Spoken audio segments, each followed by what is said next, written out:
Hi guys and welcome back to the channel Deepak Yadav Education. Welcome to the daily Hindu news and editorial analysis of 11th of April 2022. तो guys आज है तारीख 11 अप्रैल 2022 और है Monday. देखेंगे आज के द हिंदू कंप्लीट न्यूज़पेपर को। द हिंदू कंप्लीट न्यूज़पेपर को एनालाइज करेंगे, बट लेक्चर में आगे बढ़ने से पहले अगर आप लोगों को इस लेक्चर का पीडीएफ चाहिए, अच्छा एक मिनट और वेट, आप लोगों का क्वेश्चन होगा आज का न्यूज़पेपर कहाँ गया। देखो न्यूज़पेपर एज इट इज़ रहने वाला है, डिस्कशन एज यूजुअल चलेगा, बस थोड़ा सा यहाँ पर चेंज किया है, मैं आप लोगों को आगे बताता हूँ वो क्या हुआ है, ठीक है। बट लेक्चर का पीडीएफ चाहिए तो क्या करना है, डाउनलोड करना है टेलीग्राम, फिर उसके बाद सर्च बॉक्स में टाइप करना है दीपक यादव एजुकेशन। सिंपली यहाँ पर आप लोगों को ये वाला ग्रुप मिल जाएगा, इस पर क्लिक करना और जाकर इस चैनल को ज्वाइन कर लेना। ज्वाइन करने से फ़ायदा क्या होगा, यहाँ पर आप लोगों को डेली बेसिस पर लेक्चर का पीडीएफ मिल जाता है, डेली करंट अफेयर के वीडियो का पीडीएफ और डेली बहुत सारे डिजिटल नोट्स को यहाँ पर प्रोवाइड करवा दिया जाता है।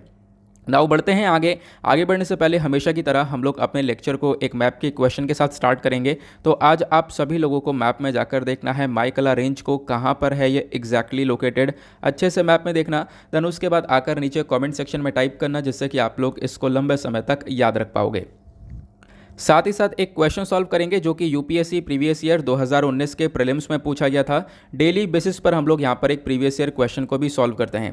क्वेश्चन में बोला गया कंसीडर द फॉलोइंग, और उसके बाद नीचे आपको काफ़ी सारे नाम देखने को मिल जाएंगे, carbon monoxide, methane, ozone, sulphur dioxide. अब पूछा यह गया कि इनमें से कौन सी चीज़ एटमॉस्फेयर में रिलीज होती है जब हम लोग क्रॉप यानी फसल या फिर बायोमास रेसिड्यू को जलाते हैं, ठीक है। जो भी हमारा फसल का बचा हुआ सामान निकला उसको हम जब जलाते हैं तो उसमें से क्या क्या निकलता है। ये जो आपको ऊपर दिए गए हैं 4-5 चीज़ें, क्या इनमें से कोई चीज़ है जो कि यहाँ पर एटमॉस्फेयर में रिलीज़ होती है या ये सभी हैं। अब हम लोग आते हैं ऑप्शन के ऊपर, तो इसमें से बताना है कौन सा ऑप्शन करेक्ट है। ऑप्शन ए बोलता है 1 and 2 ओनली, ऑप्शन बी बोलता है 2, 3 and 4 ओनली, ऑप्शन सी बोलता है 1 and 4 ओनली, या फिर ऑप्शन डी बोलता है चारों ही चारों रिलीज़ होते हैं। तो इसका सही आंसर आप सभी लोगों को नीचे कमेंट सेक्शन में देना है। एटलीस्ट सभी को इसमें पार्टिसिपेट करना है, जैसे मैं आप लोगों से डेली बेसिस पर बोलता हूं। बाय द वे, इसका जो करेक्ट आंसर मैंने आपको टेलीग्राम पर प्रोवाइड करवा दिया है, अदरवाइज इसका आंसर नहीं मिलता है तो कोई परेशान होने की ज़रूरत नहीं है। वीडियो के लास्ट में मैं आपके साथ इसका करेक्ट आंसर का डिस्कशन करूँगा। तो चलो शुरुआत करते हैं। बट यहाँ पे आप देख पाओगे पेज नंबर 1 पर कोई भी ऐसी खास इंपॉर्टेंट चीज़ें नज़र नहीं आएंगी। एक आर्टिकल ये देखने को मिलेगा, पाकिस्तान के अंदर काफ़ी सारे चेंजेस हो चुके हैं। आपको पता होगा जो वहाँ के प्राइम मिनिस्टर थे इमरान खान, इनका हुआ टाइम समाप्त। अब उसके बाद अब उनकी जगह पर एक नए पीएम आपको देखने को मिलेंगे, नाम है शहबाज शरीफ। इनको नॉमिनेट कर दिया गया है प्राइम मिनिस्टर की पोस्ट के लिए। अब चीज़ें आगे डिपेंड करेंगी कि पाकिस्तान की पॉलिसीज़ कैसे रहती हैं और कैसे रिलेशंस को मेंटेन किया जाता है। तो अभी के लिए यहाँ पर बस इतनी सी न्यूज़ है कि यहाँ पर एक नया नाम आ चुका है, नॉमिनेशन यहाँ पर हो चुका है प्राइम मिनिस्टर की पोस्ट के लिए। बाकी की बातें हम लोग आगे देखेंगे। क्लियर हुआ? तो एक छोटी सी इन्फॉर्मेशन है, ज़्यादा कोई डिटेलिंग में यहाँ पर जाना नहीं है, क्योंकि इसको लेकर कोई भी ऐसा क्वेश्चन आएगा नहीं कि पाकिस्तान की पॉलिटी के अंदर क्या हो रहा है, ठीक है। तो ऐसा क्वेश्चन आपको नहीं देखने को मिलेगा। अदरवाइज़ यहाँ पर पॉलिसीज़ जो है, मैंने जैसा बोला, वो आगे के मतलब उनके ऊपर डिपेंड करेगा कि किस प्रकार से रिलेशंस को मेंटेन करना चाहते हैं, ठीक है। वो आगे हम लोग देखते रहेंगे। बाकी एक आध आर्टिकल आगे भी होंगे तो मैं आपको इसके बारे में और इन्फॉर्मेशन दे दूंगा। उससे पहले मैं आपको बता दूं हमने आज लेक्चर की स्टार्टिंग क्यों कर दी ऐसी। तो आपको पता होगा मैं वैसे स्टार्टिंग कैसे करता हूँ, तो इस प्रकार से स्टार्टिंग होती है ना, यहीं से हम लोग स्टार्ट करते हैं अपने लेक्चर को। लेकिन आज मैंने यहाँ पर क्या किया, जो थंबनेल है, थंबनेल वाला पिक्चर ही मैंने यहाँ पर लगा दिया था और उसी से हम लोगों ने अपनी जो वीडियो है उसकी स्टार्टिंग करी है। तो मैंने सोचा यार कहीं अभी इतने सारे इश्यूज़ आ रहे हैं तो आने वाले टाइम पर कहीं वीडियो के ऊपर इश्यूज़ ना जाएं। आपको पता होगा काफ़ी सारे इश्यूज़ से हम लोग सफ़र कर रहे हैं, बीच में कॉपीराइट इश्यूज़ वगैरह आ चुके थे टेलीग्राम के ऊपर, बट उसको हमने समहाउ टैकल किया। फिर उसके बाद हम लोगों ने यहाँ पर अपना पीडीएफ वगैरह का एक नया सोल्यूशन निकाल रखा है। पीडीएफ वगैरह आपको मिल रहा है डेली बेसिस पर, आपको पता होगा, विद प्रॉपर नोट्स प्रोवाइड करवाया जा रहा है। लेकिन तो मैंने सोचा आगे कहीं इस पे इशू ना आ जाए, तो इसी चक्कर में जो अपना थंबनेल है उसी से स्टार्ट कर लेते हैं। बाकी जैसे होगा, मतलब डिस्कशन अपना एज़ यूजुअल रहने वाला है, जैसा रहता है बिल्कुल सेम टू सेम ऐसे ही रहेगा। न्यूज़पेपर से चीज़ों को कवर करेंगे, अदरवाइज़ वहाँ पर जो स्टार्टिंग है वो वैसे करने वाले हैं हम लोग। क्लियर हुआ? आगे चलते हैं। तो एक आता है इंपॉर्टेंट आर्टिकल यहाँ पर ये वाला। आपको पता होगा श्रीलंका के अंदर क्या चल रहा है, ठीक है। इकोनॉमिक क्राइसिस वहाँ पर बहुत ज़्यादा हाई लेवल पर पहुँच चुके हैं, बहुत ज़्यादा महंगाई हो चुकी है। इनफैक्ट जो आम चीज़ें, एसेंशियल चीज़ें हैं, जो खाने पीने की चीज़ें हैं, उनके दाम बहुत बढ़ चुके हैं। ब्रेड का पैकेट 150 रुपये 200 रुपये तक पहुँच चुका है। तो ये हाल है श्रीलंका के अंदर।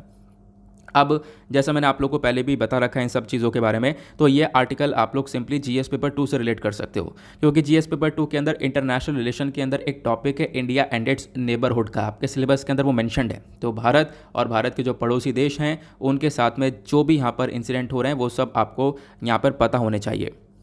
तो यहाँ पे आप लोग देख पाओगे बात की गई है कि इनफैक्ट इतने सारे सिचुएशन ख़राब होने के बाद यहाँ पे जो श्रीलंका के लोग हैं वो श्रीलंका को छोड़कर निकल रहे हैं जैसे तैसे, और निकल कर इंडिया के अंदर आ रहे हैं। और ऐसा हमने देखा था पहले भी, लगभग काफ़ी सारे लोगों को अभी कस्टडी में लिया गया था जब वो श्रीलंका से निकलकर इंडिया की साइड आए, और अभी 19 और लोग यहाँ पर श्रीलंका से निकलकर तमिलनाडु के अंदर अराइव कर चुके हैं। और इन लोगों का कहना यह है कि इन्होंने 3 से 4 दिन हो चुका है खाना नहीं खाया है, 3 से 4 दिन से भूखे हैं, और जो भी एसेंशियल कमोडिटीज़ है, जो भी ज़रूरतमंद सामान है वो भी यहाँ पर नहीं ले पा रहे हैं क्योंकि प्राइसेस बहुत ज़्यादा हैं, जैसे मैंने आप लोगों को बताया। तो क्लियर हुआ, ये इन्फॉर्मेशन यहाँ पर दी गई है। तो अगेन बस खाली इतना ही आप लोगों को याद रखना है, इस आर्टिकल में पढ़ने के लिए इतना ही, समझने के लिए इतना ही है। उसके बाद यहाँ पर आपको पता ये होना चाहिए कि श्रीलंका के इकोनॉमिक क्राइसिस कैसे हुए हैं, भारत क्या मदद कर रहा है, ठीक है। तो ये सारी बात आपको पता होनी चाहिए। मैंने आपको पहले पढ़ा रखा है, लेकिन कोई बात नहीं, देखते हैं हम लोग को कितना याद है, हम लोग यहाँ पर इसको रिवाइज करने की कोशिश करते हैं। जैसे मैंने आपको बताया, श्रीलंका के अंदर इकोनॉमिक क्राइसिस के पीछे कई सारे कारण हैं। सबसे पहला कारण आया कोविड-19 पैंडेमिक, ठीक है। अगर आप लोग रिवाइज कर पा रहे हो तो आपको याद आता रहेगा। कोविड-19 पैंडेमिक सबसे पहला कारण आपको देखने को मिलेगा। कोविड की वजह से सभी जगह पर लॉकडाउन लगा दुनिया भर में, और इसकी वजह से यहाँ पर क्या हुआ, जो श्रीलंका के लोग थे जो बाहर काम कर रहे थे, पैसा कमा के श्रीलंका भेज रहे थे, एक तो वो लोग वापस आए। दूसरी चीज़ क्या देखने को मिली कि श्रीलंका की इकॉनमी जो चलती थी वो टूरिज़्म से चलती थी। वहाँ पे लोग जाते थे घूमने, उसके बाद वहाँ पर पैसा इन्वेस्ट करते थे, इन्वेस्ट नहीं कह सकते, मतलब पैसा खर्च करते थे। ऑब्वियस ये बात है, जो भी पैसा खर्च किया जा रहा है उस कंट्री के अंदर तो वो उनकी इनकम के अंदर कॉन्ट्रीब्यूट हो रहा है, तो वो टूरिज़्म ठप हो गया कोविड के बाद। तो पहली सिचुएशन ये देखने को मिल जाएगी। दूसरी सिचुएशन क्या देखने को मिलेगी, डोमेस्टिक जॉब लॉस यहाँ पर देखने को मिलेगा। बहुत ज़्यादा मात्रा में लोगों की जॉब चली जा चुकी हैं। उसके बाद यहाँ पर क्या हुआ, जो गवर्नमेंट फैक्ट्रीज़ हैं, टी स्टेट्स हैं, ये सही से फंक्शन नहीं कर पा रहे हैं, एक रीज़न ये भी आपको देखने को मिल जाएगा। उसके बाद एक रीज़न ये भी है कि इन्होंने यहाँ पर ऑर्गेनिक फार्मिंग को इम्प्लीमेंट करने की कोशिश करी है। लगभग एक रात के अंदर उन्होंने ट्राई किया कि हम लोग ऑर्गेनिक फार्मिंग को लागू कर दें, मतलब जो भी फर्टिलाइज़र्स, जो भी केमिकल फर्टिलाइज़र्स वगैरह हैं उनका इस्तेमाल हम लोग नहीं करेंगे, ठीक है। अब बिना खाद, बिना केमिकल फर्टिलाइज़र का ये लोग यहाँ पर अपने एग्रीकल्चर को ग्रो करने की कोशिश तो कर रहे थे, बट क्या हुआ, इसके अंदर ये लोग फेल कर गए। फेल कर गए का मतलब ये है कि इसकी वजह से भी जो फसल की शॉर्टेज है वो यहाँ पर हो गई, ठीक है। और हुआ क्या, मतलब जब ऑब्वियस ही बात है खाद वगैरह का इस्तेमाल हुआ नहीं तो फसल की शॉर्टेज हो गई, तो उसमें भी भारत ने हेल्प करी थी। भारत ने यहाँ पर काफ़ी सारा जो यहाँ पर आप कह सकते हो कि फर्टिलाइज़र है वो यहाँ पर पहुँचाया था। उसके बाद ये कंट्री थोड़ा बहुत अपने फार्मिंग सेक्टर में ग्रो कर पाई। उसके बाद एक और कारण है, वो है फॉरेक्स डिक्लाइन, मतलब कि इनका जो फॉरेक्स रिजर्व है वो बहुत ज़्यादा कम हो चुका है, ठीक है। जितना भी पैसा, मतलब जो विदेशी मुद्रा इनके पास रखी थी वो तो आज के टाइम पर बहुत ख़त्म सी हो चुकी है। एक टाइम पर लगभग 7 बिलियन से ऊपर का अमाउंट हुआ करता था, आज के टाइम पर वो 2 बिलियन का बचा हुआ है। तो आप कह सकते हो कि सिचुएशन कितनी ख़राब हो रही होगी कंट्री के अंदर में। क्लियर हुआ, ये यहाँ पर बताई जा रही हैं। उसके बाद अभी रिसेंटली आपको पता होगा श्रीलंका के अंदर फूड इमरजेंसी तक लगा दी गई थी। कोई भी इनकी प्रॉपर स्ट्रैटेजी नहीं है कैसे काम लेकर चलना है। तो ये सारे रीज़न है जिसकी वजह से श्रीलंका के अंदर हालत काफ़ी ख़राब हो चुकी है, ठीक है। कई सारे कारण मैंने आपको बता दिए। अब बताएं तो ग्राउंड लेवल पर क्या हो रहा है। ग्राउंड लेवल पर ये हो रहा है कि इनको जो मैक्रो इकॉनमिक है, मतलब मैक्रो इकॉनमी होती है जो हमारी पूरे के पूरे कंट्री की इकॉनमी है, ठीक है। माइक्रो छोटे स्तर पर, मैक्रो एक यहाँ पर आप कह सकते हो कंट्री की जो इकॉनमी है वो यहाँ पर काफ़ी बुरी तरह से हिट कर गई है। जैसे मैंने आपको बताया, इनका जो फॉरेक्स रिजर्व है वो फरवरी के टाइम पर 2.31 बिलियन डॉलर्स का था, जो कि एक टाइम पर 7 बिलियन डॉलर्स का हुआ करता। तो मतलब ये काफ़ी हद तक नीचे डाउन हो चुका है। उसके बाद यहाँ पर ट्रेड वगैरह के अंदर काफ़ी पीछे चल रहे हैं, और सबसे बड़ा कंसर्न ये है, फिर क्या जाते हैं, लोन लेने जाते हैं। चाइना यहाँ पर खड़ा है लोन देने के लिए। अब ये लोग लोन ले लेते हैं, लोन काफ़ी हाई इंटरेस्ट पर ले लिया। अब लोन लेने के बाद उस लोन को चुका नहीं पा रहे हैं। हालत यह है श्रीलंका की कि लोन चुकाने के लिए भी यहाँ पर लोन लेना पड़ेगा। तो ये सिचुएशन आज के टाइम पर क्रिएट हो रही है। अब क्वेश्चन आता है, तो भारत यहाँ पर किस प्रकार से मदद कर रहा है। तो भारत ने काफ़ी सारी मदद प्रोवाइड करवाई है, नो डाउट। यहाँ पे अगर हम लोग देखें तो हम लोगों ने यहाँ पर $1 बिलियन एक टाइम पर प्रोवाइड करवाया। फिर उसके बाद हमने $400 मिलियन का अलग सपोर्ट दिया, फिर $500 मिलियन का अलग सपोर्ट दिया। तो आप कह सकते हो $2.4 बिलियन तक का हम लोग यहाँ पर असिस्टेंस दे चुके हैं इस साल श्रीलंका को। उसके बाद भी हम लोग फोकस कर रहे हैं कि अभी यहाँ पर जो सिचुएशन है वो सुधर जाए। उसके बाद भी यहाँ पर आप देख पाओगे चाइना की साइड से भी यहाँ पर इसी प्रकार से सपोर्ट देखने को मिलेगा। हालांकि चाइना के पास खुद गए थे श्रीलंका वाले कि हमें कुछ और अमाउंट चाहिए, तो चाइना रेडी है अमाउंट देने के लिए, लेकिन ऑब्वियस सी बात है वो हाई इंटरेस्ट वगैरह पे ये अपना जो भी अमाउंट है, जो भी लोन है वो देने वाला है। क्लियर हुआ? तो ये सिनेरियो मैंने आपको बता दिया आखिरकार क्या क्या हो रहा है श्रीलंका के अंदर। ठीक है, हमने देखा था कितना याद है हम लोगों को। आई होप आप लोगों को भी काफ़ी सारी बातें यहाँ पर इस आर्टिकल को लेकर पता होंगी, क्योंकि हमने पहले काफ़ी बार पढ़ रखा है। आगे चलते हैं अगले आर्टिकल पर। नौ आते हैं अगले आर्टिकल पर। अगला आर्टिकल बहुत इंपॉर्टेंट होने वाला है। कैसे इंपॉर्टेंट होगा डिस्कस करेंगे। अभी आपको पता होगा ये आर्टिकल पिछले साल चर्चा में था अक्टूबर के महीने में, अक्टूबर के बाद ये चर्चा में था नवंबर की लास्ट में। और आपको पता होगा मैं ये सारी बातें बता सकता हूँ क्योंकि मैंने इनके रिगार्डिंग आपको नोट्स प्रोवाइड करवाए थे और वो मैंने अपने एक टेलीग्राम चैनल पर शेयर वगैरह कर रखे हैं। ठीक है, तो मैं वहाँ पे जब सर्च करता हूँ तो वो तारीखें निकल कर आ जाती हैं कि हमने कब कब इनका डिस्कशन किया था। तो मैं इस वजह से आपको तारीख बता सकता हूँ, महीना बता सकता हूँ कि कब कब हम लोगों ने यहाँ पर चर्चा की है आखिरी बार। तो इसके बारे में आखिरी बार नवंबर के लास्ट में चर्चा की गई थी। तो यहाँ पर क्या है ये मुद्दा मैं आपको समझाता हूँ। जो अभी बीएसएफ है हमारी बॉर्डर सिक्योरिटी फोर्स, इनका जो ज्यूरिसडिक्शन है इसको इन्हेंस कर दिया गया था अक्टूबर के महीने में। मतलब इनके पास मान लो कि यहाँ पर कुछ इस एरिया में ये काम कर रहे थे। ठीक है, इस एरिया में इनके पास पावर थी, मान लो यहाँ पर इनके पास 10 किलोमीटर तक के एरिया में पावर थी, तो उस एरिया को बढ़ा दिया गया, उस एरिया को बढ़ाकर 50 किलोमीटर कर दिया।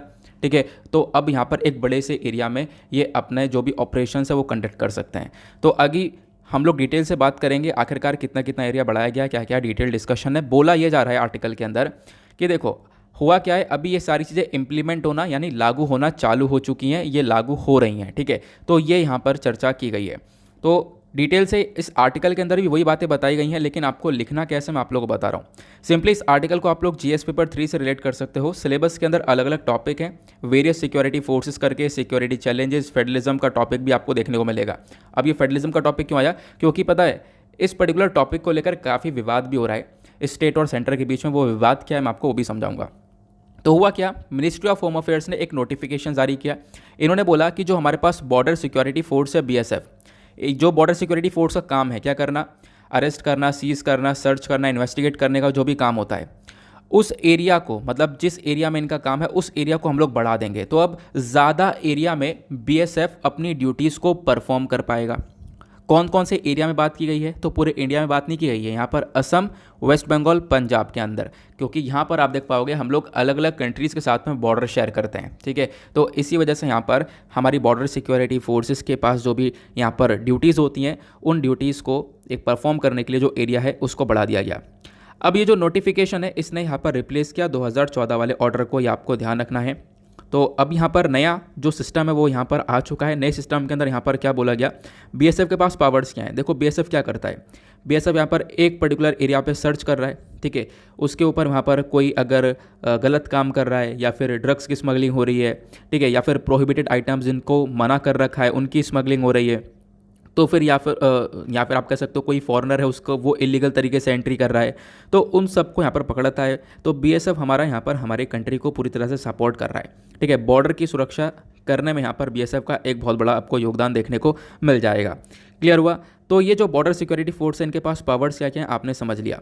साथ ही साथ बताया गया कि यहाँ पर मान लो किसी व्यक्ति को इन्होंने अपने वाले एरिया से पकड़ा और क्या होगा, फिर उसके बाद जो बीएसएफ है वो कुछ क्वेश्चंस वगैरह पूछ सकते हैं उस व्यक्ति से। साथ ही साथ क्या होगा, फिर उसके बाद उस व्यक्ति को ले जाकर लोकल पुलिस के हाथ में दे देना होगा 24 घंटे के अंदर अंदर। ये यहाँ पर बीएसएफ के पास में पावर्स देखने को मिल जाती हैं। बाकी अब बात करते हैं हम लोग कि इशू क्या देखने को मिलता है। देखो मुद्दा यहाँ पर यह है कि ये जो बीएसएफ है ये हमारी मिनिस्ट्री ऑफ होम अफेयर्स के अंडर में ही काम करता है। पहले क्या हुआ करता था, बीएसएफ के लिए कुछ लिमिट वगैरह सेट की गई थी हमारे बॉर्डर्स की साइड में। जैसे गुजरात के साइड में आप देख पाओगे, गुजरात और उसके उधर अब एक दूसरी कंट्री देखने को मिल जाएगी। तो गुजरात वाला जो इंटरनेशनल बाउंड्री है, यहाँ पर मान लो ये गुजरात की इंटरनेशनल बाउंड्री है, इधर इंडिया का एरिया हो गया, तो इधर 80 किलोमीटर तक के वाले एरिया के अंदर यहाँ पर हमारे जो बीएसएफ है वो अपनी ड्यूटीज़ को परफॉर्म कर सकते हैं। ऐसा पहले हुआ करता था। ठीक है, तो गुजरात की साइड में 80 किलोमीटर, राजस्थान की साइड से यहाँ पर इंडिया की साइड तक 15 किलोमीटर तक के एरिया में अपनी ड्यूटीज़ को परफॉर्म कर सकते थे। उसके बाद पंजाब, वेस्ट बंगाल, असम के अंदर भी यहाँ पर 15-15 किलोमीटर तक का एरिया यहाँ पर मिला हुआ था, बीएसएफ अपनी ड्यूटीज़ को परफॉर्म कर सकते थे।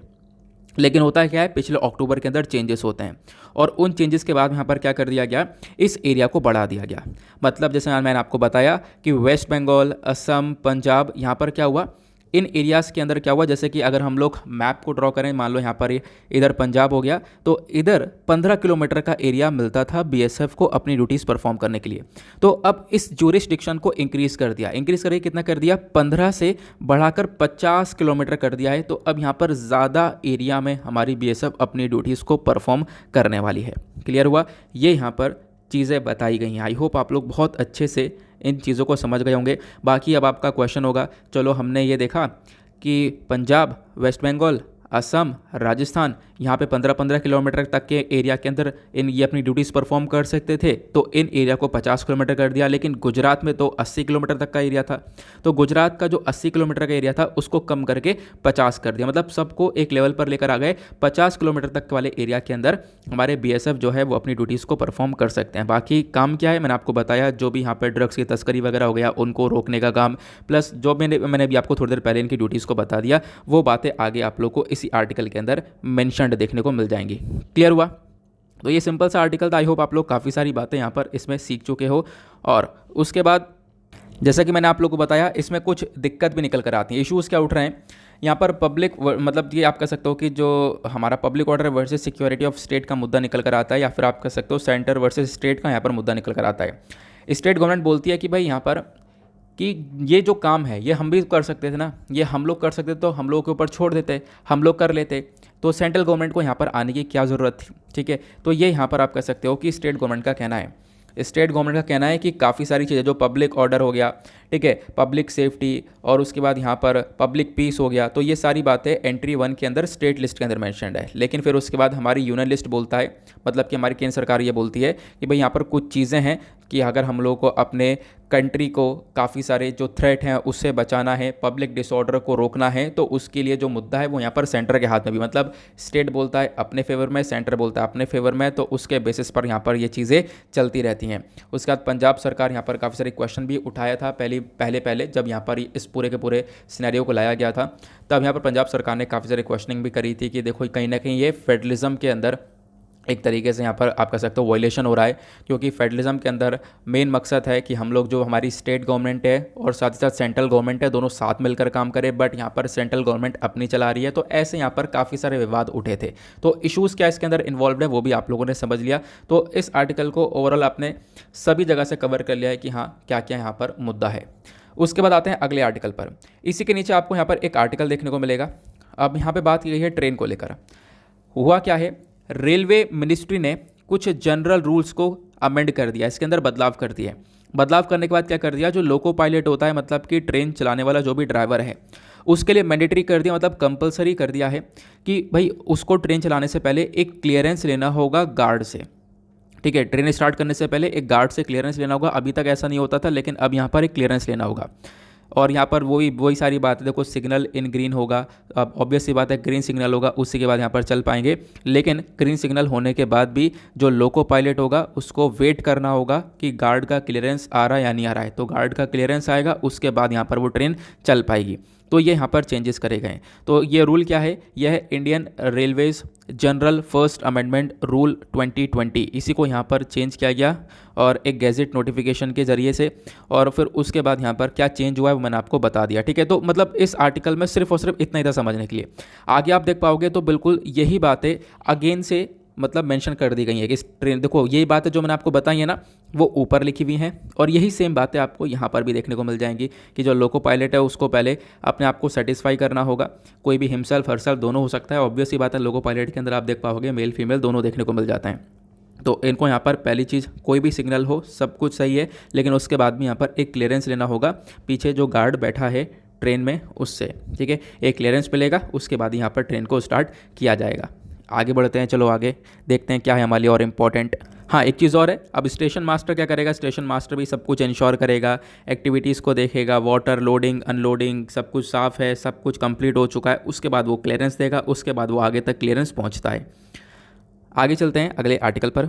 नाउ अगले पेज पर दो बहुत इंपॉर्टेंट आर्टिकल हैं, ठीक है। अब हम लोग को कल इन दोनों आर्टिकल्स के ऊपर बहुत सारे आर्टिकल्स देखने को मिलेंगे। आने वाले टाइम पर इंडिया यूएस को लेकर काफ़ी सारे आर्टिकल्स आने वाले हैं, चाहे वो एडिटोरियल हो या फिर यहाँ पर छोटे आर्टिकल्स हो।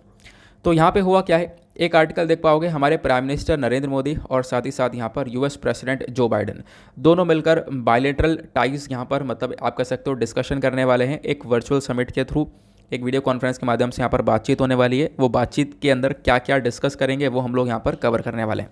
तो आप लोग देख पाओगे मेंशन किया गया प्राइम मिनिस्टर नरेंद्र मोदी और साथ ही साथ यूएस प्रेसिडेंट जो बाइडेन दोनों मिलकर एक वर्चुअल समिट करेंगे आज के दिन, ठीक है। और आज तो ये समिट हो जाएगी, उसके बाद इंडिया यूएस में 2+2 मीटिंग भी होने वाली है और उस 2+2 मीटिंग में इंडिया के फॉरेन और डिफेंस मिनिस्टर होंगे और यूएस के फॉरेन डिफेंस मिनिस्टर होंगे। तो ये मीटिंग यहाँ पर हो जाएगी। तो आप कह सकते हो कि काफ़ी सारे डिस्कशन होने वाला है। अभी आने वाले कुछ दिनों में बहुत सारे आर्टिकल्स पब्लिश होंगे जैसा मैंने आप लोगों को बताया।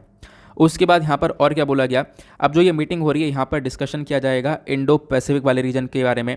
इंडो पैसिफिक के अंदर कैसे कोऑपरेशन को बढ़ाया जाए ये यहाँ पर चर्चा की जाएगी। उसके बाद यहाँ पर काफ़ी सारी और चर्चा की जाएगी। देखो सबसे मेन चर्चा तो रशिया यूक्रेन को लेकर होने वाली है। आपको पता होगा रशिया ने यहाँ पर यूक्रेन को इन्वेड कर रखा है और यहाँ पर काफ़ी सारे अटैक वगैरह कर रखे हैं। वो बात बेसिक सी आपको पता होगा। काफ़ी सारे आर्टिकल्स हम ऑलरेडी रशिया यूक्रेन के डिस्प्यूट को लेकर कवर कर चुके हैं। फिर उसके बाद यहाँ पर क्या बताया गया, इसको लेकर चर्चा होने के साथ साथ इंडिया के आसपास की जो कंट्रीज़ हैं, साउथ एशिया के अंदर जो कंट्रीज़ हैं उनके अंदर क्या सिचुएशन है वो चर्चा की जाएगी। जैसे इमरान खान की पोस्ट चली गई है अभी, ठीक है, इमरान खान को सरकार से बाहर निकाल दिया है, तो इसके बारे में चर्चा की जाएगी। श्रीलंका की हालत काफ़ी ख़राब है, इसको हमने स्टार्टिंग में पढ़ लिया। इनफैक्ट पाकिस्तान और श्रीलंका दोनों के बारे में स्टार्टिंग में हमने पढ़ लिया था, ठीक है, जहाँ पर लगातार बहुत सारे प्रोटेस्ट हो रहे हैं, वहाँ पर भी सरकार को काफ़ी सारे चैलेंजेस फेस करने पड़ रहे हैं। तो इसके बारे में यहाँ पर चर्चा की जाएगी। फिर उसके बाद और क्या चर्चा की जाएगी, तो यहाँ पे आप देख पाओगे डिस्कशन होगा कोविड-19 pandemic, climate change, global economy को लेकर यहाँ पर ये डिस्कशन करेंगे। उसके बाद इंडो पैसिफिक रीजन वापस से यहाँ पर आ चुका है। तो ये यहाँ पर काफ़ी सारा डिस्कशन होने वाला है। अब यहाँ पर इतना ही रहने देते हैं क्योंकि अब देखेंगे डिस्कशन आखिरकार होता क्या है। अब होगा डिस्कशन, हमारे पास फिर अगले दिन आर्टिकल्स आ जाते हैं, पीआईबी पर सारी चीज़ें आ जाती हैं और वो सब मैं आपको कवर करवा देता हूँ, ठीक है। तो उसके लिए यहाँ पर कोई परेशान होने की ज़रूरत नहीं है। उससे पहले वीडियो पर जो लाइक का बटन है वो नहीं दबाया तो दबा देना। हमारा जो टारगेट है अगेन आज भी 5K प्लस लाइक्स का है, तो आई होप आप लोग सपोर्ट करोगे। होता क्या है आप लोग ही भूल जाते हो वीडियो पे जो लाइक का बटन होता है उसको दबाने का, तो आप लोगों को मैं बीच में याद दिला देता हूँ। क्लियर हुआ? तो ये चीज़ें यहाँ पर मेंशन की जा रही हैं। चलो आगे बढ़ते हैं। तो ये तो हुआ एक आर्टिकल जिसमें बताया गया आज मीटिंग होगी। बाकी एक आर्टिकल आपको ये देखने को मिलेगा, यहाँ पे बात की गई है यूक्रेन क्राइसिस को लेकर चर्चा की जाने वाली है इंडिया यूएस के 2+2 मीटिंग के अंदर में। अगर हम लोग बात करें अभी तो यहाँ पर आज ये वाली मीटिंग होगी, साथ ही साथ इंडिया यूएस के बीच में 2+2 वाली मीटिंग भी होने वाली है। इसमें कौन कौन होगा मैंने आपको बता दिया। इंडिया के 2 मिनिस्टर होंगे और यूएस के 2 मिनिस्टर होंगे। वॉशिंगटन में यहाँ पर मंडे में यानी आज के दिन ये मीटिंग होगी जहाँ पर अगेन यूक्रेन को लेकर डिस्कशन किया जाने वाला है। हमारे एक्सटर्नल अफेयर मिनिस्टर जो कि पहुँच चुके हैं वॉशिंगटन में कल ही, और उसके बाद हमारे डिफेंस मिनिस्टर भी पहुँच चुके हैं, ठीक है। तो यहाँ पर आप कह सकते हो कि ये यहाँ पर चर्चा करेंगे। बाकी यहाँ पर इस प्रकार की जो लास्ट मीटिंग है वो अक्टूबर 2020 में हुई थी, वो बताया गया। साथ ही साथ यहाँ पर जो एजेंडा होने वाला है इस पर्टिकुलर डिस्कशन का वो यहाँ पर होगा, खासकर डिफेंस टाइज को हम लोग कैसे इंप्रूव करेंगे, अपने साइंस टेक्नोलॉजी को लेकर चर्चा की जाएगी, पब्लिक हेल्थ को लेकर चर्चा की जाएगी, प्लस आपस में पब्लिक हेल्थ कोऑपरेशन को लेकर चर्चा की जाएगी, कोविड-19 पेंडेमिक को कैसे मैनेज किया जाए उसको लेकर चर्चा की जाएगी, प्लस व्यापार को लेकर और साथ ही साथ पीपल टू पीपल टाइज को लेकर यहाँ पर डिस्कशन होने वाला है, जैसा आप लोग सामने देख पा रहे होंगे। क्लियर हुआ? फिर उसके बाद यहाँ पर बताया गया दोनों कंट्रीज डिफेंस डील के ऊपर पूरी तरह से फोकस करने वाली हैं। यहाँ पर अगर हम लोग बात करें तो काफ़ी सारे डिफेंस डील्स आज के टाइम पर पाइपलाइन में है, मतलब कि यहाँ पर वो वर्किंग में है। काफ़ी सारा सामान हम लोगों ने परचेज़ किया हुआ है यूएस के से, तो वो सामान हमारे पास आना है। स्पेशली हमने नेवी के लिए काफ़ी कुछ खरीद रखा है। लगभग 30 प्रीडेटर आर्म्ड ड्रोन्स को हम लोगों ने परचेज़ किया है, ठीक है। तो आप लोग देख पाओगे ये आने हैं, इसको एक अप्रूवल भी मिलना है डिफेंस एक्विजिशन काउंसिल के माध्यम से। उसके बाद एक और आपको मेजर डील देखने को मिल जाएगी जहाँ पर हम लोग 26 डैक बेस्ड फाइटर एयरक्राफ्ट को ले रहे हैं, ठीक है, अपने INS विक्रांत के लिए और INS विक्रमादित्य के लिए, जो हमारा इंडियन नेवल शिप है उसके लिए, ठीक है। तो उसके साथ साथ एक डील है जहाँ पर 6 और ज़्यादा PA टाइप जो मैरीटाइम पेट्रोल एयरक्राफ्ट है वो भी यहाँ पर वर्किंग में है, उसको भी हम लोग परचेज़ कर रहे हैं। MH-60R मल्टी रोल हेलीकॉप्टर भी जून तक आ जाएगा। तो काफ़ी सारी डिफेंस डील्स हम लोगों ने ऑलरेडी कर रखी हैं, तो ये सामान हमारे पास आना बाकी है, तो उसके लिए भी यहाँ पर डिस्कशन किया जाएगा इस पर्टिकुलर मीटिंग में। उसके साथ साथ व्यापार को लेकर चर्चा की जाने वाली है कि व्यापार को हम लोग कैसे और बढ़ावा दे सकते हैं। ठीक है, तो ये यहाँ पर डिस्कशन होगा। आई होप आप लोगों को समझ में आ चुका है। बाकी आपने इंडिया यूएस के बारे में सारी बातें पढ़ ली हैं। अब करना क्या होगा, आप कोई सी बुक अगर इंटरनेशनल रिलेशंस के लिए रेफ़र कर रहे हो, कोई सी बुक यहाँ पर अगर आप लोग पढ़ रहे हो, तो जाकर आज वो चैप्टर खोलना जो कि इंडिया यूएस रिलेशन से रिलेटेड है। ठीक है, इंडिया यूएस वाला चैप्टर खोलकर उस वाले चैप्टर को एक बार रिविजन मार लेना। अच्छा नहीं कर पाओगे तो कोई बात नहीं, चलो मैं आप लोगों को यहाँ पर वो पढ़ा देता हूँ। ठीक है, इंडिया यूएस के रिलेशंस यहाँ पर कहाँ पर स्टैंड करते हैं, तो इस आर्टिकल को भी हम लोग देख लेते हैं। तो इंडिया यूएस के जो बायलैटरल रिलेशंस हैं ये आज के टाइम पर ज़्यादा बेहतर हो चुके हैं। बीच में थोड़ा बहुत हम लोगों ने देखा कि डिस्प्यूट से क्रिएट हुए किस चीज़ को लेकर, दोनों के जो पॉइंट ऑफ व्यू वो अपोज में रहे रशिया यूक्रेन के विवाद को लेकर, क्योंकि एक तरफ यूएस है जो कि रशिया का लगातार क्रिटिसिज्म कर रहा है, रशिया के ऊपर सैंक्शन लगा रहा है, और दूसरी तरफ यहाँ पर इंडिया है, हम लोग यहाँ पर व्यापार कर रहे हैं, स्पेशल डिस्काउंट में हम लोग तेल वगैरह परचेज कर रहे हैं। तो दोनों के आइडियाज़ यहाँ पर इस पर्टिकुलर सिनेरियो को लेकर डिफरेंट हैं। ठीक है, तो थोड़ा सा बहुत यहाँ पर चैलेंजेस देखने को मिले हैं दोनों के रिलेशंस में, अदरवाइज चैलेंजेस यहाँ पर दोनों के रिलेशंस काफ़ी इंपॉर्टेंट हैं और अच्छी तरीके से आ रहे हैं आगे। उसके बाद अगर हम लोग बात करें एक एक करके हर एक सेक्टर के अंदर रिलेशंस का डिस्कशन करेंगे, जैसे कि इंडिया यूएस के बीच में एनर्जी और क्लाइमेट चेंज को लेकर क्या क्या चर्चा हो रही है। तो इन दोनों के बीच में एक इनिशिएटिव है जिसका नाम है PACE, partnership to advance clean energy करके इसका नाम है। ठीक है, तो यहाँ पर आप देख पाओगे यूएस और इंडिया दोनों मिलकर काम कर रहे हैं कि हम लोग जॉइंट क्लीन एनर्जी के ऊपर काम कर पाएँ, हमारे पास एक क्लीन एनर्जी आए, क्लीन एनर्जी के ऊपर इनोवेशंस किया जाए जिससे हम लोग पोल्यूशन को कम से कम करें। आज के टाइम पर यहाँ पर सारी एनर्जी ऐसी हम लोग यूज़ करें जिससे पोल्यूशन काफ़ी ज़्यादा है, तो हम लोग क्लीन एनर्जी की तरफ दोनों मिलकर काम कर रहे हैं। उसके बाद इंडिया यूएस का क्लीन एनर्जी एजेंडा 2030 की पार्टनरशिप को देखते हुए आप देख पाओगे रखा गया है, मतलब कि 2030 तक हम लोग यहाँ पर क्लीन एनर्जी को काफ़ी बेहतरीन तरीके से लेकर आने वाले हैं। इसको लेकर पार्टनरशिप करी गई थी दोनों कंट्रीज़ के बीच में। उसके बाद डिफेंस कोऑपरेशन की अगर हम लोग बात करें तो डिफेंस कोऑपरेशन के बारे में आपको बताया, क्योंकि देखो एक पर्टिकुलर टॉपिक ये आता है डिफेंस वाला, जहाँ पर दोनों कंट्रीज़ के रिलेशंस और ज़्यादा मजबूत हो जाते हैं। डिफेंस रिलेशन एक मेजर पिलर है और इंडिया यूएस के डिफेंस रिलेशन 2005 से लगातार ग्रो होते हुए आ गए। सबसे पहली चीज़ अगर हम लोग बात करें क्वाड की, तो आपको पता होगा क्वाड एक ग्रुप है जिसके अंदर 4 देश, इंडिया, यूएस, जापान, ऑस्ट्रेलिया। तो यहाँ पर भी आप लोग देख पाओगे इंडिया और यूएस दोनों यहाँ पर एक इंपॉर्टेंट कंट्री देखने को मिल जाती हैं। फिर उसके बाद बताया गया इस क्वाड कंट्री के बीच में एक मालाबार अभ्यास होता है। मालाबार अभ्यास मतलब एक एक्सरसाइज होती है जिसमें चारों कंट्रीज़ मिलकर अभ्यास करती हैं, तो इसकी वजह से भी यहाँ पर डिफेंस रिलेशन के ऊपर काफ़ी बड़ा असर पड़ता है। उसके बाद जो अमेरिका के अलग अलग जगह पर बेसिस बने हुए हैं, जिबूटी में बेसिस बना हुआ है, उसके बाद गुआम में, यानी कि आप कह सकते हो कि अफ्रीका से लेकर पैसिफिक तक बहुत सारे बेसिस हैं अमेरिका के, उन सारे बेसिस का एक्सेस भारत के पास है। तो इस पर्टिकुलर सिनेरियो में रिलेशन काफ़ी अच्छे हैं। उसके बाद भारत यूएस ने मिलकर काफ़ी सारे एग्रीमेंट्स यानी डिफेंस एग्रीमेंट्स को साइन कर रखा है। नाम रट लेना, नाम है एक का बेसिक एक्सचेंज कोऑपरेशन एग्रीमेंट जिसको बेका के नाम से जानते हैं। दूसरा GSOMIA general security of military information agreement. तीसरा LEMOA logistic exchange memorandum of agreement. चौथा COMCASA communication compatibility and security agreement. तो ये यहाँ पर एक कुछ एग्रीमेंट्स हैं जो कि हमने इंडिया यूएस के बीच में हुए हैं, यूएस के साथ में हमने साइन कर रखे हैं, और जो कि बहुत मतलब डीपली आपको अगर समझना है इसको, तो इसके लिए मैंने अलग से एक वीडियो बना रखी है, आप लोग प्लीज़ जाकर एक बार देख लेना। बहुत अच्छी तरीके से आपको चारों एग्रीमेंट समझ में आएंगे, मतलब 6 से 7 मिनट निकाल लें, इतनी देर का वो वीडियो होगा। सीधे यूट्यूब पर जाना, सर्च बॉक्स में टाइप करना व्हाट इज़ बेका दीपक यादव एजुकेशन डाल देना, आगे आपको वो वीडियो मिल जाएगा। प्लीज़ आप लोग जाकर उसको रेफर कर सकते हो, आपको ये चारों एग्रीमेंट समझ में आ जाएंगे किस प्रकार से भारत की हेल्प हो रही है यहाँ पर। क्लियर हुआ। बाकी इंडिया यूएस यहाँ पर आतंकवाद को लड़ने के लिए, आतंकवाद से लड़ने के लिए बेसिकली यहाँ पर काफ़ी सारे इनिशिएटिव्स को लेकर चलते हैं। उसके बाद इंडिया और यूएस के बीच में अलग अलग अभ्यास होते हैं, जैसे कि एक ट्राई सर्विस एक्सरसाइज होती है जिसका नाम है टाइगर ट्रियम्फ। इसको किया गया था नवंबर 2019 में। एक्सरसाइज के बारे में काफ़ी सारे क्वेश्चंस बन जाते हैं, वनडे एग्जामिनेशन में डायरेक्टली क्वेश्चन बनते हैं और हर साल बनते हैं। तो वनडे एग्जामिनेशन के पॉइंट ऑफ व्यू से तो ये पर्टिकुलर सेंटेंस बहुत इंपॉर्टेंट हो जाएगा। अगर हम लोग बात करें दोनों कंट्रीज़ के बीच में बायलैटरल और रीजनल अभ्यास होता है, जैसे दोनों कंट्रीज़ की आर्मी के बीच में होता है युद्ध अभ्यास और दोनों कंट्रीज़ के स्पेशल फोर्सेस के बीच में वज्र प्रहार, और उसके बाद रिम्पैक और रेड फ्लैग नाम की भी अभ्यास यहाँ पर देखने को मिल जाते हैं। व्यापार के मामले में बात करें तो व्यापार में भी यहाँ पर एक लार्जेस्ट ट्रेडिंग पार्टनर आपको देखने को मिल जाएगा, जहाँ से हम लोग काफ़ी सारा व्यापार करते हैं। यूएस और इंडिया के बीच में व्यापार जो है वो आज के टाइम पर काफ़ी बढ़ चुका है।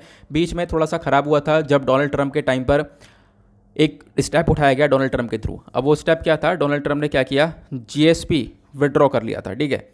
अब जीएसपी विड्रॉ कर लिया था, जनरलाइज स्पेशल जो यहाँ पर हमारा प्रेफरेंस है इसको विड्रॉ कर लिया था। इसको विड्रॉ करने से क्या हुआ, भारत के जो भी सामान है अगर वो सामान यूएस में जा रहा है तो उसके ऊपर टैरिफ लग रहा था, एक्स्ट्रा ड्यूटीज़ लग रही थी। तो अभी क्या हुआ, तो जब करंट सरकार जो है वो जो बाइडन की है, तो जो बाइडन ने डिसाइड किया कि हम लोग यहाँ पर जीएसपी को वापस से ले आएंगे, मतलब कि जो व्यापार वगैरह है वो सब यहाँ पर प्रॉपरली होगा और जो भी टैरिफ वगैरह जो एक्स्ट्रा चार्जेस लग रहे थे वो नहीं लगाए जाएंगे, जिससे व्यापार बढ़ता हुआ नजर आएगा, ठीक है। तो आप लोग यहाँ पर इसको देख सकते हो, क्लियर हुआ। बाकी साइंस एंड टेक के मामले में भी यहाँ पर इसरो और नासा, इसरो भारत की स्पेस कंपनी और नासा यूएस की स्पेस कंपनी, दोनों मिलकर काम कर रहे हैं। दोनों मिलकर आज के टाइम पर अर्थ ऑब्जर्वेशन सैटेलाइट के ऊपर काम कर रहे हैं, जिसका नाम दिया है निसार। फुल फॉर्म क्या है, NASA ISRO synthetic aperture radar. Clear हुआ। तो ये थे रिलेशंस। आई होप आप लोगों को काफ़ी सारी बातें क्लियर हो चुकी हैं। ये सब कुछ आपको मैं टेलीग्राम पर एक पीडीएफ फॉर्म में भी दे देता हूँ, तो वहाँ पर जाकर आप लोग इसको डाउनलोड कर सकते हो। चलो आगे चलते हैं। देन उसके बाद आता है एक और ज़बरदस्त आर्टिकल, ठीक है, बहुत इंपॉर्टेंट है हमारे एग्जामिनेशन के पॉइंट ऑफ व्यू से। हुआ क्या है, यहाँ पर हम लोग कोस्टल इरोजन के बारे में चर्चा करने वाले हैं। मतलब ज्योग्राफी का एक कॉन्सेप्ट आप लोग सीखोगे, कोस्टल इरोजन। यहाँ पर देखो हुआ क्या है, एक रिपोर्ट आती है, रिपोर्ट ये बताती है कि बहुत सारा जो हमारा कोस्टल वाला एरिया है वहाँ पर इस प्रकार का इरोजन देखने को मिल रहा है। अभी आपको समझाऊंगा डिटेल से, बट पहले हम लोग यहाँ पर कुछ चीज़ों को कवर करते हैं। चलो पहले हम लोग कोस्टल इरोजन का मतलब समझते हैं, फिर उसके बाद हम लोग यहाँ पर इस आर्टिकल को कवर करेंगे। पहले एक बेसिक क्लियर करते हैं। कोस्टल इरोजन का मतलब क्या होता है। कोस्ट वाला एरिया कौन सा होता है, तट वाला जो रीजन है ना, जो अभी हमारा तट वाला रीजन है, यहाँ पर समुद्र के किनारा वाला रीजन है, वो कोस्टल रीजन है। कोस्टल इरोजन आगे वर्ड लगा दोगे तो यहाँ पर क्या होता है, देखो कोस्टल इरोजन एक ऐसा प्रोसेस है जहाँ पर लोकल सी लेवल बढ़ जाता है, ठीक है। अब मतलब समुद्र का लेवल बढ़ जाएगा, इसके पीछे कई सारे कारण हो सकते हैं। क्लाइमेट चेंज हो सकता है, जैसे ग्लेशियर पिघला और सी का लेवल बढ़ा। अब सी का लेवल बढ़ेगा तो ऑब्वियस सी बात है पानी आगे तक बहकर आएगा, है ना। अब जब पानी आगे तक बहकर आएगा तो पानी जब बहेगा तो फिर पीछे भी जाएगा, तो क्या होगा, उसमें जो स्ट्रॉन्ग वेव कनेक्शन बनेगा, इससे काफ़ी सारा जो यहाँ पर रेत है, जो सैंड वगैरह है, सॉइल वगैरह है, वो सब अपने साथ खींच के ले जाएगा।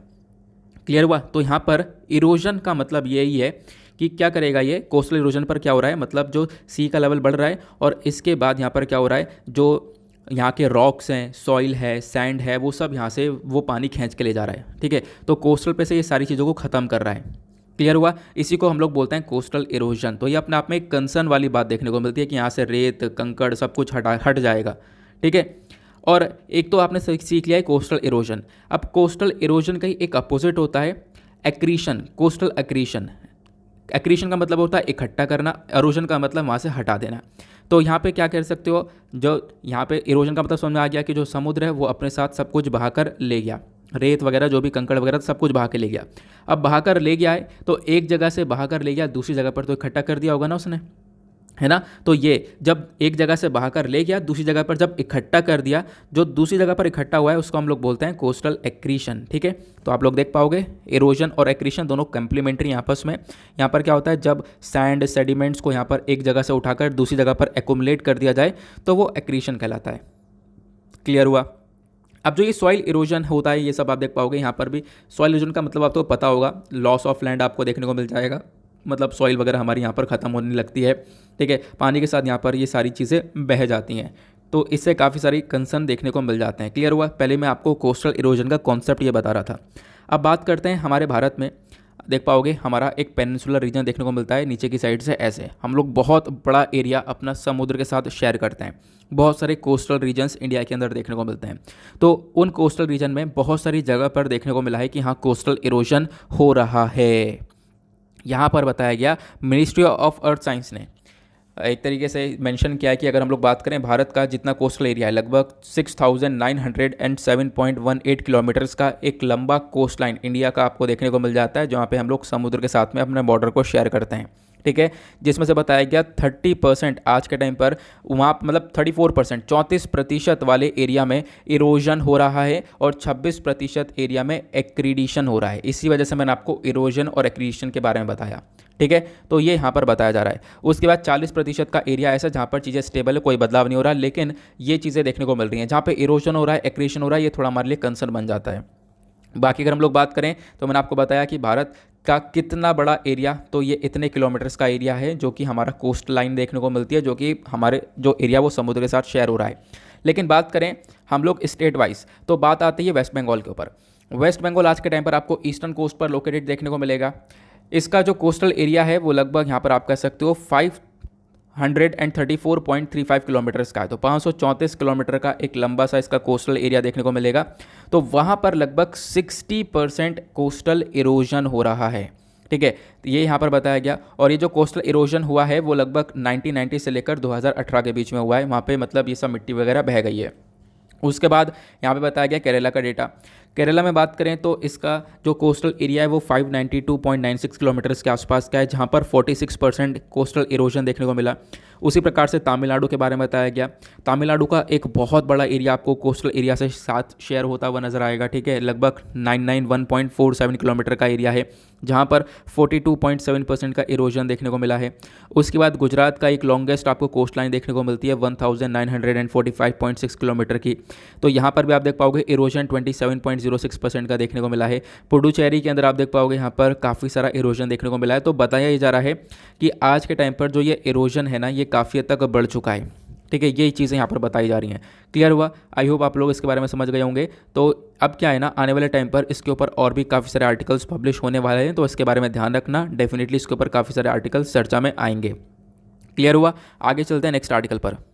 बाकी मैं आपको वर्ल्ड पेज का टूर भी करा देता हूँ। तो आप देख पाओगे वर्ल्ड पेज पर कोई भी ऐसा आर्टिकल नहीं है। चाइना में लॉकडाउन, श्रीलंका में यहाँ पर इकोनॉमिक क्राइसिस, तो ये सारी बातें की गई हैं। रशिया यूक्रेन डिस्प्यूट, तो ये सारी बातें यहाँ पर बेकार की हैं, यहाँ पे हमारे काम की नहीं है। एग्जामिनेशन के पॉइंट ऑफ व्यू से कोई भी खास बात नहीं है, इस वजह से यहाँ पर इस पर्टिकुलर पेज को आप लोग पूरी तरह से स्किप कर सकते हो। बाकी मंडे है, मंडे में कोई भी इकोनॉमी का सेक्शन भी नहीं आता है, तो हमारा इकोनॉमी का भी कोई आर्टिकल नहीं देखने को मिलेगा। मंडे में इकोनॉमी का पेज नहीं आता। अब डायरेक्टली चलते हम लोग एडिटोरियल्स पर, देखेंगे आज के इंपॉर्टेंट एडिटोरियल्स को। अब देखो यार, एडिटोरियल में यहाँ पर इकलौता आर्टिकल है ये वाला।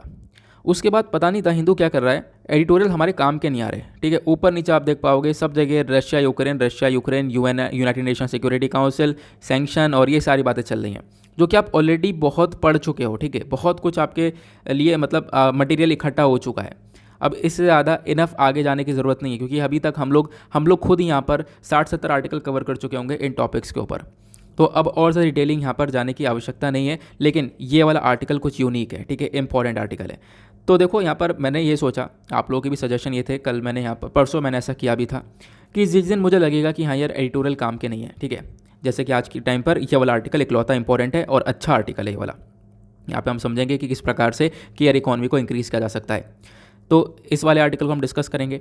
उसके साथ साथ मैंने इंडियन एक्सप्रेस का एडिटोरियल ले लिया, ठीक है। इंडियन एक्सप्रेस का एक एडिटोरियल है जो कि बात करता है, ठीक है, बिम्स्टेक के बारे में। बे ऑफ बंगाल का रीजन, बे ऑफ बंगाल वाले रीजन के अंदर भारत का क्या रोल है उसके बारे में चर्चा करता है, वो डिस्कस करेंगे। फिर इंडियन एक्सप्रेस का एक और एक्सप्लेनर है, एक्सप्लेनर वो है सतलज यमुना लिंक को लेकर, तो वो मैं आपको बता दूँ। मतलब वो ऐसे इशू हैं जो कि बहुत इंपॉर्टेंट है, द हिंदू के अंदर अभी कवर नहीं हुआ है, ठीक है। तो वहाँ पर मैंने कुछ आर्टिकल्स ऐड कर दिए, तो आप लोग परेशान मत होना, आपके लिए प्रोडक्टिविटी यहाँ पर मैं हमेशा बढ़ाता रहूँगा। तो कुछ अलग से डिस्कस कर लेंगे, डोंट वरी। तो कुछ एडिटोरियल्स हम लोग वहाँ से भी कवर किया करेंगे। तो मैं सोच रहा हूँ यहाँ पर कुछ एडिटोरियल्स में इंडियन एक्सप्रेस के भी ले लिया करूँ, ठीक है, डेली बेसिस पर कुछ ना कुछ ले लिया करूँ। तो उससे क्या होगा, अपने मतलब कुछ ऐसा आर्टिकल जो कि बिल्कुल हटकर हो, जो हम लोग को हेल्प करे। अदरवाइज़ यहाँ पर जो सिनेरियो चल रहा है वो तो आपको पता है, नहीं तो सारे आर्टिकल रशिया यूक्रेन को लेकर आते रहेंगे। लेकिन उससे पहले आप लोग के लिए एक मेंस का क्वेश्चन है, मुझे याद आ गया है अचानक से। तो मेंस का क्वेश्चन यहाँ पर फटाफट आप लोगों को जो लिखना है उसके बारे में आप लोग नीचे नोट डाउन कर सकते हो, और सबमिट कैसे करना है मेंस का क्वेश्चन मैं आप लोगों को बताऊंगा। तो 11 अप्रैल है, 11 अप्रैल का मेंस का क्वेश्चन यहाँ पर है, MG NREGA, Mahatma Gandhi national rural employment guarantee act के बारे में चर्चा की गई है। MG NREGA not only directly contribute to creating rural infrastructure and assets, ठीक है। तो MG नरेगा का काम क्या है कि इंफ्रास्ट्रक्चर, रूरल इंफ्रास्ट्रक्चर, जो गांव के अंदर इंफ्रास्ट्रक्चर और एसेट्स है उसको क्रिएट करने में मदद कर रहा है, इकॉनमी के अंदर एक कंट्रीब्यूशन दे रहा है, हमारे एम्प्लॉयमेंट को जनरेट करने का काम कर रहा है, लोगों को नौकरी दे रहा है, ठीक है। चलो ये सारी बातें बताई गई। अब बताना ये है कि बताओ, डिस्कस करो एमजी नरेगा के अचीवमेंट्स क्या हैं और एमजी नरेगा के इश्यूज़ क्या क्या हैं इस स्कीम के अंदर में, वो सारी बात आपको बतानी है। पहले तो आप लोगों को एमजी नरेगा के बारे में अच्छे से समझाना है, ठीक है, वो क्या है। फिर उसके बाद यहाँ पर आप लोगों को आगे की बातें यहाँ पर एक्सप्लेन करनी है, जिसमें आप लोगों को बता देता हूँ कैसे आपको ये क्वेश्चन अप्रोच करना है। इसके अंदर आपको स्टार्ट करना है एमजी नरेगा से, पहला पॉइंट। दूसरा आपको डिस्कस करना है एमजी नरेगा के कंट्रीब्यूशन क्या है, अचीवमेंट क्या है रूरल वाले एरिया में, क्योंकि यहाँ पर आप देख पाओगे हर एक वर्ड को पढ़ के चलना कि मेंस में क्वेश्चन पूछा क्या गया है, क्योंकि क्वेश्चन के हिसाब से क्वेश्चन डिमांड क्या कर रहा है वही आपको अटैम्प्ट करना है। तो यहाँ पर आप देख पाओगे, जैसे मैंने आपको बताया, ये रूरल वर्ड अपने आप में बहुत इंपॉर्टेंट वर्ड है, अगर इसको नहीं पढ़ा तो मिस हो जाएगा। तो यहाँ पर क्या है, दूसरे पॉइंट में आपको बताना है कि यहाँ एमजी नरेगा का कितना बड़ा कॉन्ट्रीब्यूशन है रूरल डेवलपमेंट के अंदर, गाँव वाले एरिया के अंदर। तीसरा, फिर उसके बाद आपको पॉइंट ये देखना है, डिस्कस करना है कि एमजी नरेगा में क्या क्या इश्यूज़ देखने को मिल रहे हैं, क्या क्या प्रॉब्लम्स देखने को मिल रही हैं।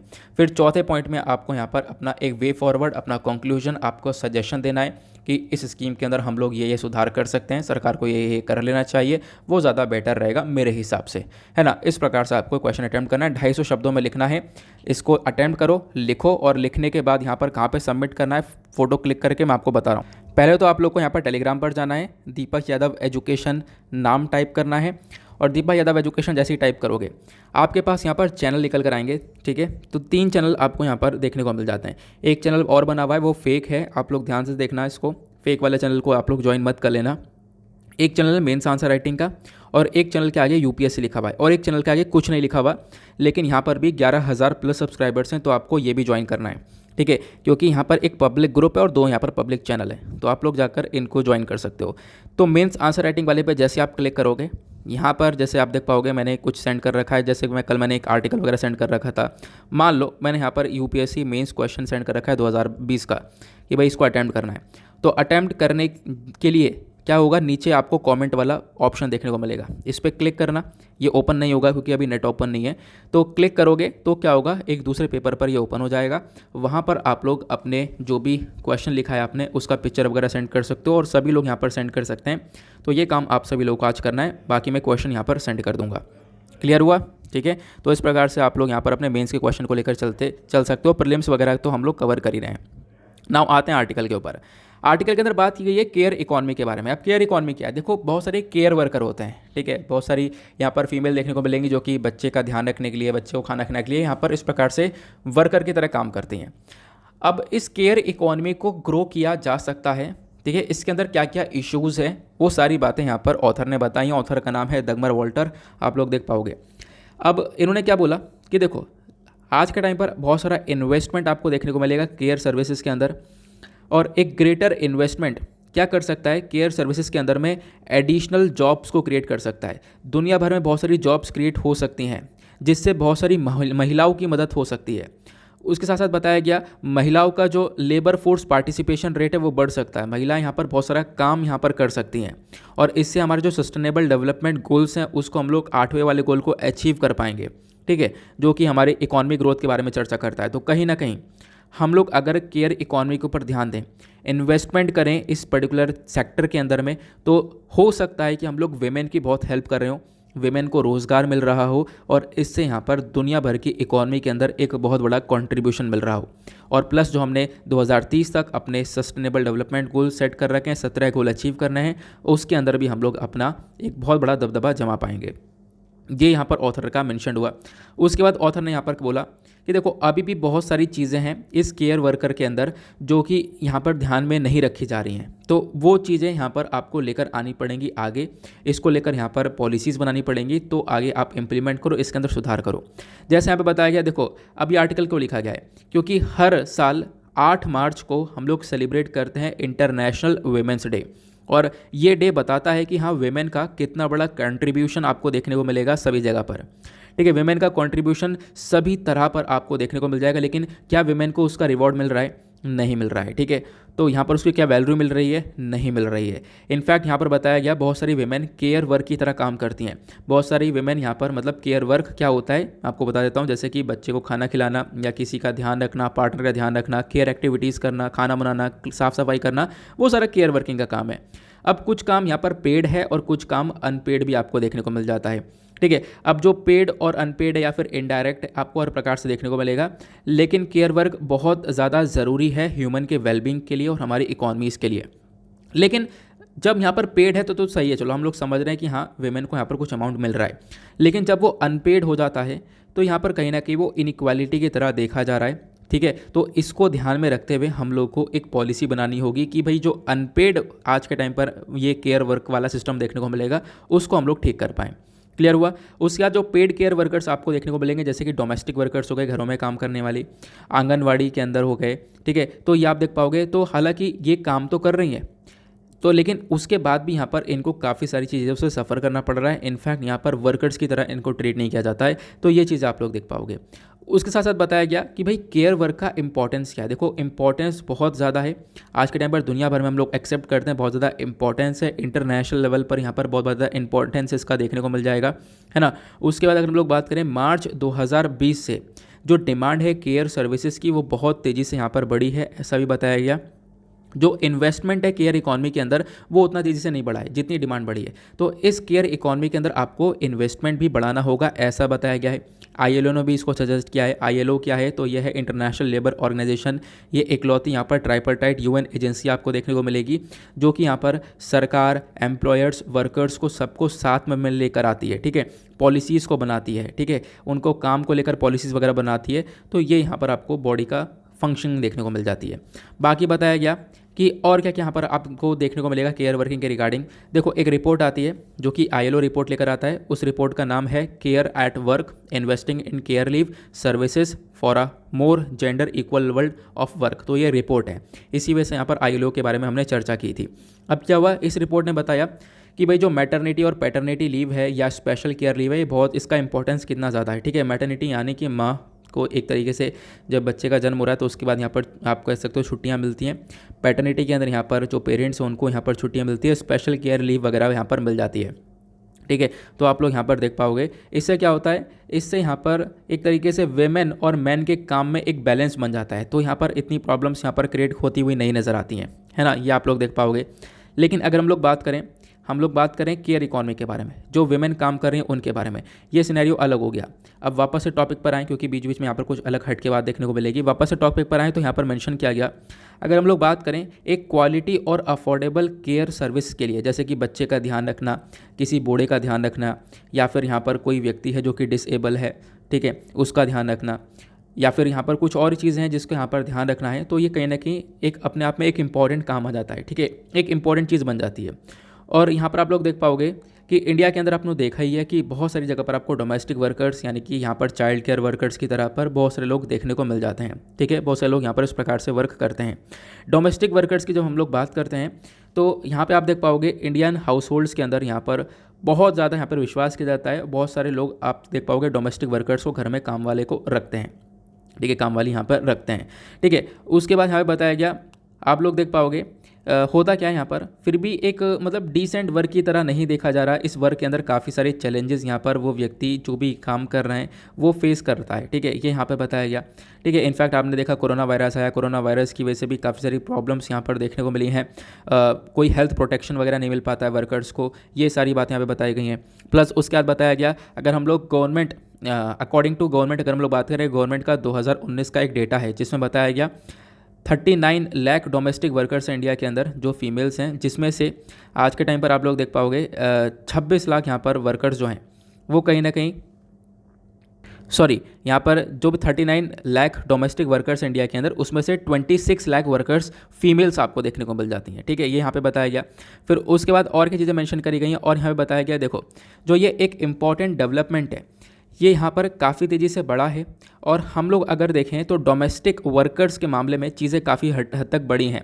डोमेस्टिक वर्कर के मामले में चीज़ें काफ़ी अच्छी भी हुई हैं, जैसे कि यहाँ पर sexual harassment of women at work place करके आपको ये एक्ट देखने को मिल जाएगा जो कि हैरेसमेंट को रोकने का काम करता है। मिनिमम वेजेस शेड्यूल आपको देखने को मिल जाएगा बहुत सारे राज्यों के अंदर कि भाई इतना तो यहाँ पर इनको पैसा देना ही देना है। उसके बाद यहाँ पर आप देख पाओगे आज के टाइम पर केयर वर्कर्स की जो भी यहाँ पर रिकग्निशन है वो भी आपको बढ़ती हुई नज़र आएगी। तो अब बहुत सारी जगह पर आप देख पाओगे एक डिसेंट वर्क की तरह यहाँ पर देखा जाता है। उसके बाद यहाँ पर आप लोग देख पाओगे ये सारी चीज़ें तो बताई गई कि हाँ क्या क्या प्रॉब्लम्स बीच में आई, क्या क्या सोल्यूशन यहाँ पर देखने को मिल रहे हैं, कैसे कैसे यहाँ पर चीज़ों के अंदर इंप्रूवमेंट हो रहा है। लेकिन बताया गया फिर भी अगर हम लोग बात करें बहुत सारे ह्यूमन और वर्कर्स राइट होते हैं वो यहाँ पर इन लोगों को चाहिए होते हैं, उसके ऊपर थोड़ा सा हमें और काम करना होगा। हम लोग को एक वर्क प्लेस बनाना होगा जो कि जहाँ पर वायलेंस हैरेसमेंट यहाँ पर ये कुछ भी ना हो, प्लस यहाँ पर वो एरिया काम करने के लिए बहुत सही एरिया हो, वहाँ पे सोशल प्रोटेक्शन मिले और भी बहुत सारे बेनिफिट्स यहाँ पर उन लोगों को मिल जाएं, ये हमें फोकस रखना होगा। फिर उसके बाद यहाँ पर और आगे मेंशन किया गया कि हम लोग को और भी चीज़ों के ऊपर ध्यान रखना होगा। सबसे पहली बात, भारत आज के टाइम पर इस केयर इकॉनमी के ऊपर अपने जीडीपी का 1% से भी बहुत ज़्यादा कम पैसा खर्चता है, तो इसको पहली बात यहाँ पर बढ़ाना पड़ेगा।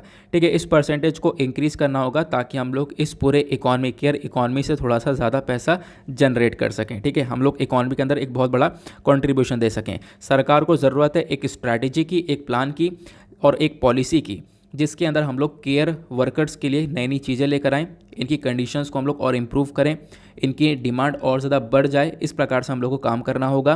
प्लस उसके बाद यहाँ पे बताया गया कि ILO यानी कि इंटरनेशनल लेबर ऑर्गेनाइजेशन ने एक रूल एंड रेगुलेशन इसके लिए जारी किया है जिसका नाम है 5R। 5R का मतलब क्या है? इसका मतलब है recognition, reduction, redistribution of unpaired care work, उसके बाद यहाँ पर रिवॉर्ड और उसके बाद लास्ट में रिप्रेजेंटेशन। ठीक है, तो आप लोग देख पाओगे ये सारी चीज़ें यहाँ पर बताई गई हैं, तो ये सारी चीज़ें यहाँ पर होनी चाहिए, ये यहाँ पर बताया जा रहा है।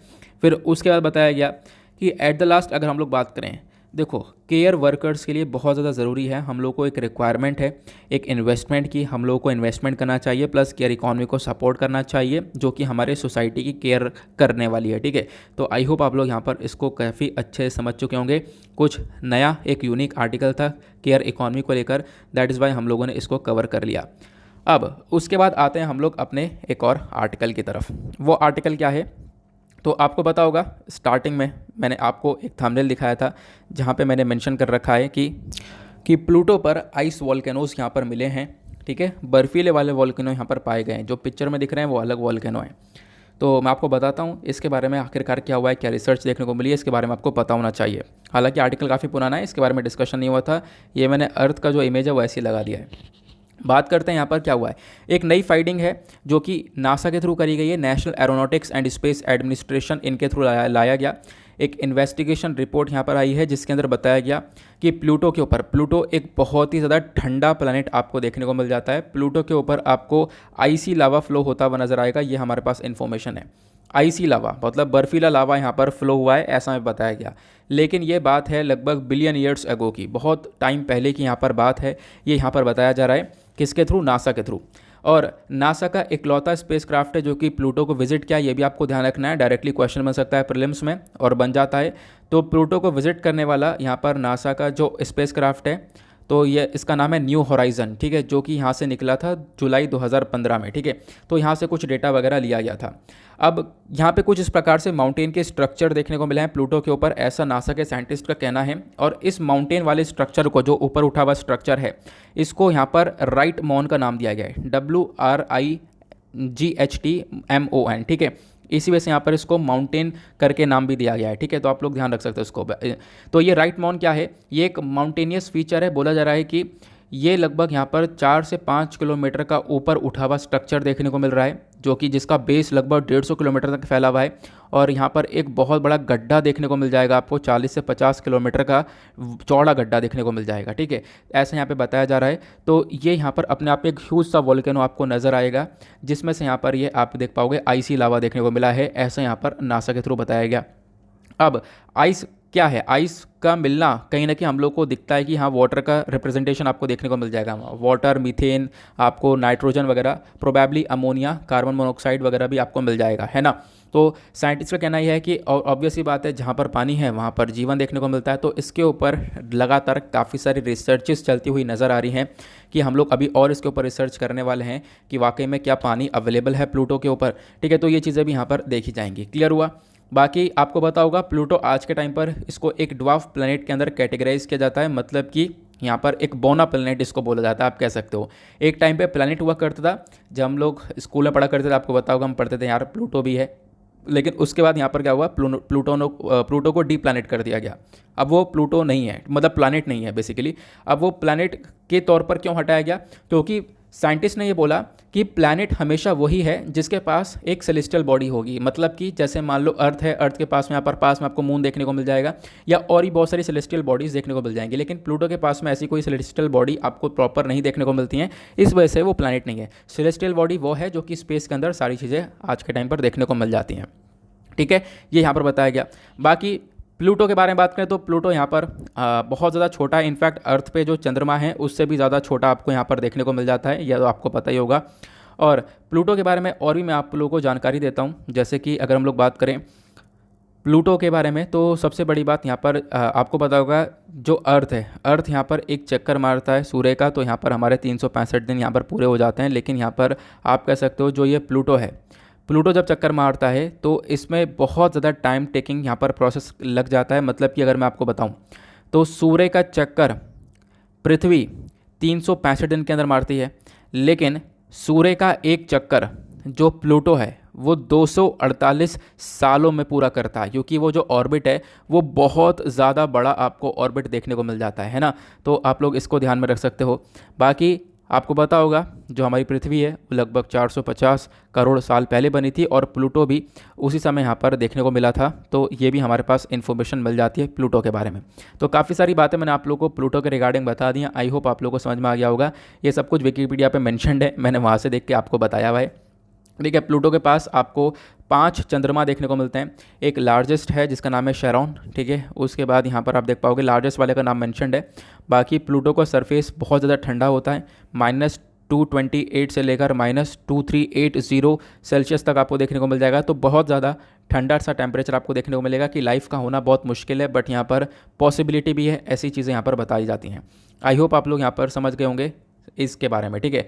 और एक चीज़ और बता दूं, आपको पता होगा जो प्लूटो है वो नेपच्यून के बाद में आता है। बाकी तो आपको मतलब सोलर प्लैनेट्स तो याद ही होंगे, Mercury, Venus, Earth, Mars, Jupiter, Saturn, Uranus, Neptune, Pluto, है ना। ये तो आपको लाइन से पता ही होंगे। ओके, क्लियर हुआ। चलो आगे बढ़ते हैं उसके बाद अगले आर्टिकल की तरफ। अब हमारे पास एक आर्टिकल था, जैसा आप लोग देख पाओगे ये एक इंडियन एक्सप्रेस का आर्टिकल है, ठीक है। अब यहाँ पर सचिन चतुर्वेदी साहब ने लिखा है एक इंपॉर्टेंट आर्टिकल। हालांकि यह आर्टिकल मैंने आपके साथ शेयर कर दिया था, डेली करंट अफेयर के वीडियो में हमने कवर किया है। लेकिन क्या होता है, डेली करंट अफेयर का वीडियो 5-7 हज़ार लोग देख पाते हैं। तो ये आर्टिकल काफ़ी अच्छा है, इसी वजह से मैं आपके साथ यहाँ पर इसका डिस्कशन भी करने वाला हूँ, ताकि ये वीडियो काफ़ी सारे लोग देखते हैं, लगभग 25, 30, 35 हज़ार लोग देखते हैं, तो यहाँ पर उनको काफ़ी हद तक हेल्प हो जाएगी। यहाँ पर बात की गई है बे ऑफ बंगाल कम्युनिटी को लेकर। इस आर्टिकल को आप लोग सिंपली जीएस पेपर 2 से रिलेट कर सकते हो। हुआ क्या है, अभी आपको पता होगा रिसेंटली बिम्स्टेक की मीटिंग हुई है। बिम्स्टेक क्या है, यह है Bay of Bengal initiative for multi sectoral technical and economic cooperation. तो बिम्स्टेक का मीटिंग हुई है और यहाँ पे 25वां साल हमने सेलिब्रेट किया है। और ख़ास बात तो यह है कि 25 साल होने के बावजूद भी अभी तक इनका कोई भी चार्टर नहीं था। तो पहली बार आप कह सकते हो बे ऑफ बंगाल कम्युनिटी जो है या फिर बिम्स्टेक है, इसको बनाया गया था 1997 में। इसका सेक्रेटेरिएट आपको ढाका यानी बांग्लादेश में देखने को मिल जाएगा। इसका पहला समिट कहाँ पे हुआ था ये आपको नीचे कमेंट सेक्शन में बताना है, ठीक है। तो बे ऑफ बंगाल को लॉन्च किया गया था, मतलब इस इनिशिएटिव को 1997 के अंदर। और इसके अंदर 7 कंट्रीज़ आपको पता होगा, और 7 कंट्रीज़ के नाम नीचे कमेंट सेक्शन में आपको लिखना है। 7 कंट्रीज़ के नाम लिखना है, प्लस पहला समिट कौन से देश में हुआ था ये भी आपको बताना है। प्लस यहाँ पे बताना यह है, सॉरी अब बस ये है, अगर हम लोग बात करें तो यहाँ पर आपको देखने को मिलेगा कि अभी पहली बार 25 साल हो चुके हैं, पहली बार यहाँ पर इसका एक चार्टर लिया गया, चार्टर रखा गया, चार्टर को अडॉप्ट किया गया और 20 पेज का डॉक्यूमेंट तैयार किया गया, जहाँ पे बोला गया जो बिम्स्टेक है, ये जो 5वां समिट बिम्स्टेक का आपको ये देखने को मिला है, इसका मेजर पर्पज़ यहाँ पर ये रहा कि हम लोग काफ़ी सारे रूल्स एंड रेगुलेशंस को लेकर आ चुके हैं जो कि बिम्स्टेक कंट्रीज़ फॉलो करेंगी। प्लस यहाँ पर कुछ नया प्रोसेस भी बता दिया गया है कि अगर किसी नए मेंबर को बिम्स्टेक में ऐड होना है तो वो कैसे ऐड हो सकता है, वो सारी बातें बताई गई हैं। प्लस यहाँ पर फोकस किया गया कि यहाँ पर आप देख पाओगे डेवलपमेंट ऑफ कनेक्टिविटी इशूज़ को लेकर, मतलब कि इन कंट्रीज़ के अंदर जैसे 7 कंट्रीज़ आपको बिम्स्टेक के अंदर देखने को मिल जाती हैं, तो वो 7 कंट्रीज़ यहाँ पर ये देखने को मिलेंगी, इंडिया, नेपाल, बांग्लादेश, भूटान, म्यांमार और थाईलैंड, ठीक है। और नीचे आपको श्रीलंका देखने को मिल जाएगा। तो इन कंट्रीज़ के बीच में कनेक्टिविटी को और ज़्यादा बढ़ाने के लिए यहाँ पर इस 5वें समिट के अंदर डिस्कशन किया गया। और इसके अंदर बोला गया कि हम लोग क्या करेंगे, जो अभी ट्राइलेटरल हाईवे है, ट्राइलेटरल हाईवे थाईलैंड, म्यांमार और भारत के बीच में, इस हाईवे को एक्सटेंड कर दिया जाएगा। यहाँ पे आप देख पाओगे इधर थाईलैंड है, ऊपर म्यांमार और उसके बाद यहाँ पर आपको इंडिया देखने को मिलेगा। इनके बीच में इस प्रकार से एक हाईवे जाता है, तो इस हाईवे को हम लोग एक्सटेंड कर देंगे। इसमें बांग्लादेश, भूटान, नेपाल और भी कंट्रीज़ ऐड होने के लिए चर्चा करती हैं। लाओस, कंबोडिया भी यहाँ पे चर्चा करता है कि हम लोग भी यहाँ पर इसके अंदर ऐड हो जाएंगे, ठीक है। तो आप लोग इसके बारे में ध्यान रख सकते हो। तो ये यहाँ पर बताया गया। बाकी अगर हम लोग बात करें तो कनेक्टिविटी के बाद एक मेजर टॉपिक यहाँ पे उठाया गया म्यूचुअल कोऑपरेशन का। तो इन सातों कंट्रीज ने मिलकर फोकस किया है कि हम लोग क्रिमिनल मैटर्स के ऊपर साथ में मिलकर काम करने वाले हैं। प्लस और भी इसी प्रकार से मेमोरेंडम ऑफ अंडरस्टैंडिंग्स को साइन किया गया, जहाँ पे दोनों कंट्रीज़ का कहना है कि हम लोग कोऑपरेट करेंगे डिप्लोमेटिक एकेडमिक्स को लेकर, ट्रेनिंग इंस्टीट्यूट्स को लेकर यहाँ पर कोऑपरेट किया जाएगा, जिससे यहाँ पर क्या होगा, दोनों कंट्रीज़ के जो रिलेशनशिप्स हैं वो और ज़्यादा मजबूत होंगे, ऐसा यहाँ पर फोकस किया गया है। प्लस उसके बाद यहाँ पर फोकस किया गया कि भारत का क्या रोल है इस बिम्स्टेक वाले रीजन के अंदर या फिर बे ऑफ बंगाल वाले रीजन के अंदर। क्योंकि जब आप लोग इंडिया का मैप देखते हो तो इंडिया के मैप में आपको इधर बे ऑफ बंगाल देखने को मिलेगा, है ना, और बिम्स्टेक की कंट्रीज़ आपको यहीं आसपास ये वाली कंट्रीज़ देखने को मिल जाएंगी। तो इनका major focus bay of Bengal के ऊपर है। तो इंडिया का रोल क्या है इस बिम्स्टेक को लेकर या बे ऑफ बंगाल के अंदर, मैं आपको बताता हूँ। भारत ने यहाँ पर इस पर्टिकुलर 5वीं समिट के अंदर, क्योंकि 5वीं समिट हुई है इसी के अंदर ये सारी बातें हुई हैं, 5वीं समिट के अंदर भारत ने प्रॉमिस किया कि हम लोग $1 मिलियन प्रोवाइड करवाएंगे ताकि एक सेक्रेटेरिएट बना सके ढाका के अंदर। प्लस भारत ने यहाँ पर और भी बहुत सारी जगह पर बोला है कि हम लोग सपोर्ट करेंगे अलग अलग कंट्रीज़ को। भारत यहाँ पे प्रोवाइड करवाएगा 3 मिलियन का grant BIMSTEC centre for weather and climate को, ठीक है। उसके बाद यहाँ पर हम लोग सपोर्ट करेंगे श्रीलंका और नेपाल को, काफ़ी सपोर्ट हम लोग कर भी चुके हैं। तो श्रीलंका के अंदर हालत वैसे भी आज के टाइम पर बहुत ज़्यादा ख़राब आपको देखने को मिल ही रही होगी। तो इनके चैलेंजेस को यहाँ पर सपोर्ट किया जाएगा भारत के थ्रू, ये सारी बातें हुई हैं। प्लस भारत यहाँ पर सपोर्ट करेगा इन कंट्री को, स्पेशली फाइनेंशियल मैटर्स में काफ़ी सारा अमाउंट, काफ़ी सारा पैसा हम लोग यहाँ पर इन कंट्रीज़ को प्रोवाइड करवाएंगे ताकि कंट्रीज़ अपनी प्रॉब्लम से बाहर निकल सकें। क्लियर हुआ? तो ये था हमारा एक नेक्स्ट एडिटोरियल। आई होप आप लोगों ने यहाँ पे कवर कर लिया। तो आज हम लोगों ने अपने 2 आर्टिकल कवर कर लिए। उसके बाद एक एडिटोरियल ये भी है, लेकिन इस एडिटोरियल के अंदर कोई खास बात नहीं है क्योंकि इसको मैं आपके साथ कल ही डिस्कस कर चुका हूँ, आप लोगों को मालूम होगा अगर आप लोग यहाँ पर देख पाओगे, ठीक है। ये रहा आर्टिकल। वो यहाँ पे मैंने आपको बताया था कि जो नॉर्थ ईस्ट इंडिया है वहाँ पर लगातार प्रोटेस्ट हो रहा है। क्यों? क्योंकि वहाँ पर हिंदी को इम्पोज करने के बारे में चर्चा की गई है, हिंदी को लागू करने के बारे में चर्चा की गई है। हमारी केंद्र सरकार का एक मूव है, इन्होंने बोला कि भाई हिंदी को हम लोग एक कंपलसरी लैंग्वेज बना देंगे स्कूल्स के अंदर, और वो स्कूल्स मतलब जो कि नॉर्थ ईस्ट वाले रीजन में लोकेटेड होंगे 8 स्टेट्स के अंदर, वही आपको असम, मेघालय, जो भी नागालैंड वगैरह आपको रीजन देखने को मिल जाते हैं, नॉर्थ ईस्टर्न रीजन। क्लियर हुआ? बाकी हमें बताया गया कि देखो हिंदी एक लैंग्वेज ऑफ इंडिया है। तो इसी वजह से होम मिनिस्टर जो हमारे अमित शाह जी, इन्होंने फ्राइडे में अनाउंसमेंट कर दिया था कि हम लोग यहाँ पर हिंदी को लागू करेंगे और हिंदी पढ़ाने के लिए 22,000 टीचर्स को ऑलरेडी रिक्रूट कर लिया गया है जो कि नॉर्थ ईस्टर्न स्टेट्स में जाकर हिंदी पढ़ाएंगे। लेकिन नॉर्थ ईस्टर्न स्टेट्स की साइड से यहाँ पर ओपोजिशन निकल कर आता है, मतलब कि ओपोज करते हैं ये लोग। यहाँ पे आप कह सकते हो जो वहाँ के व्यक्ति हैं सैमुअल बी जायरा, ये चेयरपर्सन है नॉर्थ ईस्ट स्टूडेंट्स ऑर्गेनाइजेशन के। इनका कहना यह है कि हम लोग यहाँ पर इसको लेकर एक ऑब्जेक्शन रखते हैं। और देखो हिंदी को लागू कर दो, इसमें कोई ऑब्जेक्शन नहीं है बेसिकली, लेकिन हिंदी को आप लोग एज अ ऑप्शनल सब्जेक्ट आप रख सकते हो, ठीक है। तो हिंदी को आप लोग एज अ ऑप्शनल सब्जेक्ट रखोगे तो वो ज़्यादा सही रहेगा। लेकिन अगर आप लोग सोच रहे हो हिंदी को यहाँ पर एक कंपलसरी सब्जेक्ट बना दोगे तो यह नहीं रहेगा, ठीक है। बाकी यहाँ पर इन लोगों का कहना यह है कि जो इंग्लिश है, इंग्लिश यहाँ पर एक प्रेफर्ड मीडियम है, हम लोग इंग्लिश को ज़्यादा प्रेफर करेंगे। अदरवाइज़ यहाँ पर हिंदी को अगर आप लोग लागू करने की कोशिश करोगे तो हम लोग यहाँ पर इसको अपोज करेंगे। तो ऐसा यहाँ पर अलग अलग राज्यों के अलग अलग लीडर्स के थ्रू ऑलरेडी बोल दिया गया है। जैसे आप देख पाओगे मेघालय की जो सस्पेंडेड कांग्रेस लेजिस्लेटर हैं अमरीन लैंगदो, इनका भी कहना यह है कि देखो जो छठा शेड्यूल हमारे संविधान के अंदर में वो हम लोग को प्रोटेक्शन देता है, हम लोग किसी भी प्रकार की जो इस प्रकार से लैंग्वेज का इम्पोजिशन है वो नहीं सह सकते हैं और हम लोग यहाँ पर इसको इम्पोज नहीं होने देंगे। उसके बाद मिज़ोरम के अंदर से भी स्टेटमेंट निकल कर आता है, उसके बाद यहाँ पर असम से भी स्टेटमेंट निकल कर आता है। असम तो यहाँ पर यह बोल देता है कि कहीं ना कहीं ये जो मूव चला गया है ये कहीं ना कहीं एंटी डेमोक्रेसी वाला मूव चला गया है, एंटी कॉन्स्टिट्यूशन है, कॉन्स्टिट्यूशन के अंदर ये सारी चीज़ें नहीं हैं, आप ज़बरदस्ती यहाँ पर हिंदी को इम्प्लीमेंट करोगे नॉर्थ ईस्टर्न स्टेट्स के ऊपर। ये बातें यहाँ पर बताई गई हैं। आई होप आप लोग यहाँ पर इसको काफ़ी अच्छे से समझ चुके होंगे। तो ये सारी इन्फॉर्मेशन आप लोगों को मैंने प्रोवाइड करवा दी है। तो ये हमारा पूरा का पूरा आज का न्यूज़पेपर एनालिसिस समाप्त होता है। बाकी जैसे मैंने आपसे बोला था क्वेश्चन एक डिस्कस करेंगे जो कि स्टार्टिंग में आपसे पूछा गया था।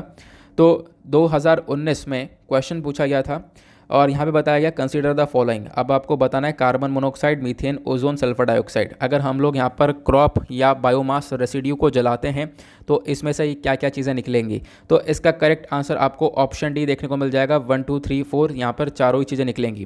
क्रॉप रेसिड्यू या बायोमास को आप जलाओगे, ठीक है, तो यहाँ पर क्या होगा, जो मेजर सोर्स है इनका carbon dioxide, carbon monoxide, methane, volatile organic compound, nitrogen oxide, ये सारी चीज़ें आप लोगों को निकलती हुई नज़र आती हैं।